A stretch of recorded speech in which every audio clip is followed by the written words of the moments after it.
রাইয়ের মৃত্যুর খবরে এবার শোকে পাথর হয়ে গেল শ্রদ্ধা। বন্ধুরা ভিডিওতে লাইক দিয়ে দেখতে থাকুন।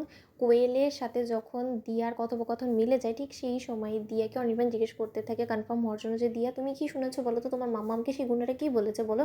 তখন দিয়া বলতে থাকে যে মাম্মাম এবং ওই দুষ্টু আন্টি বারবার করে গুন্ডাদেরকে বলছিল যে ভালো আন্টিকে যাতে ওরা মেরে ফেলে, ওরা যাতে ভালো আন্টিকে কোনো মতেই না ছেড়ে দেয়, যে কোনো মূল্যে ভালো আন্টিকে মরতেই হবে। তখন এই কথা বলা মাত্র রাইয়ের মা বলতে থাকে যে এই বাচ্চা মেয়েটাও যখন বুঝে গিয়েছে, তার মানে তো এটাই দাঁড়ায় যে রাই আর বেঁচে নেই, রাই আমাদেরকে ছেড়ে চলে গিয়েছে। কারণ রাই যদি সত্যকার অর্থে জীবিত থাকতো তাহলে কোনো না কোনোভাবে ও অবশ্যই আমাদের সাথে যোগাযোগ করার চেষ্টা করতো। রাই এই পৃথিবী ছেড়ে চলে গিয়েছে আর এই কঠিন সত্যটাই আমাদেরকে এবার মেনে নিয়ে এগিয়ে যেতে হবে। অন্যদিকে যখন রাইয়ের মৃত্যুর খবর নিশ্চিত হওয়া মাত্রই স্রোত শোকে পাথর হয়ে যায়। ঠিক সেই সময় রাইয়ের দিন স্রোত যখন অঝরে কাঁদতে থাকে, স্রোত যখন বেসামাল হয়ে পড়ে, ঠিক সেই সময়ে স্রোতকে সামলানোর জন্য সার্থক স্রোতের দিকে এগিয়ে গিয়ে স্রোতকে জড়িয়ে ধরে বলতে থাকে যে স্রোত দেখো, যে চলে গিয়েছে তাকে তো আর ফিরিয়ে আনা সম্ভব না, বরঞ্চ সে যে স্বপ্নটা দেখে গিয়েছিল তার সেই স্বপ্নটা পূরণ করার চেষ্টা করো, তাতে অন্তত তার আত্মা শান্তি পাবে। তখন স্রোত বলতে থাকে যে স্যার, যে কিনা আমাকে ডাক্তার হওয়ার স্বপ্ন দেখিয়েছিল সে দুজনেই তো আমাকে ছেড়ে চলে গেল। প্রথমে বাবা চলে গেল, তারপর আবার দিদিভাইও চলে গেল, তাহলে আমি ডক্টর হয়ে কী বা করবো বলতো।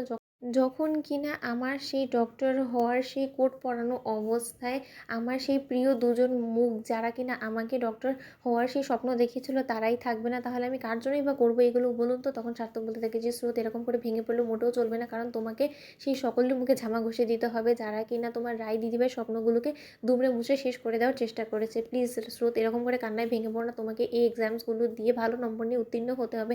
কোথাও না কোথাও থেকে অবশ্যই তোমার রায় দিদিভাই তোমাকে দেখে খুশি হবে আর বলবে যে না, তার বোন অন্তত তার জন্য এতটুকু অন্তত করেছে, তার স্বপ্নগুলো পূরণ করার চেষ্টা অন্তত করেছে। অন্যদিকে রাইয়ের বৌমনি বলতে থাকে যে দেখো স্রোত, আমি সার্থকের সাথে একমত, কারণ রাইকে যে পরিমাণে অত্যাচার করে তারা মেরেছে তাদের সকলের উপরে প্রতিশোধ নেওয়ার জন্য আমরা যথেষ্ট, কিন্তু তা সত্ত্বেও তুমি যদি রাইয়ের স্বপ্ন পূরণ করার জন্য একটু কিছুটা হলে এফর্ট দিতে পারো, তাহলে আমি বলবো যে রাইয়ের আত্মা অন্তত শান্তি পাবে। কারণ মেয়েটা বেঁচে থাকতে তো ওকে কেউ শান্তি দেয়নি, তাহলে মেয়েটা যদি মরে গিয়েও অন্তত একটু শান্তি পায় তাহলেই বা কিসের এত সমস্যা, তাই না।